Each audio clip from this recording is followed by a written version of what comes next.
So hi friends, నా పేరు కుశల్. నేనైతే ఈరోజు నా కొత్త ఛానల్ అయితే క్రియేట్ చేయబోతున్నాను. ఛానల్ పేరు అయితే ఆవుల లక్ష్మి. ఈరోజు అయితే నా ఫస్ట్ వీడియో వచ్చేసి Laila movie review. Laila movie అంటే నార్మల్గా కాన్సెప్ట్ పరంగా అయితే లైలా అయితే కాదు, బాయ్ కాట్ లైలా అని వాళ్ళు అన్నప్పుడు అయితే నేనైతే చాలా ఎక్స్పెక్టేషన్స్ పెట్టుకొని అయితే విశ్వక్షణ నమ్ముకొని అయితే మూవీ చూశాను. బట్ మూవీ అయితే నాకైతే ఎక్కలేదు. బట్ మూవీ అయితే విషయానికొస్తే సాంగ్స్ బాగున్నాయి. అలాగే విశ్వక్షణ యాక్టింగ్ బాగుంది.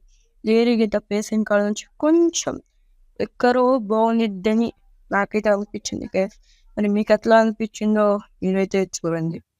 సో రేపటి నుంచి అయితే న్యూ వీడియోస్ అయితే కంటిన్యూస్గా వస్తాయి. ఈ రోజైతే టైం లేదు కాబట్టి ఈ రోజైతే న్యూ వీడియోస్ అయితే రావు. రేపటి నుంచి కంటిన్యూస్గా న్యూ వీడియోస్ అయితే నేనైతే అప్లోడ్ చేస్తాను. Subscribe, share, like and comment guys. Bye.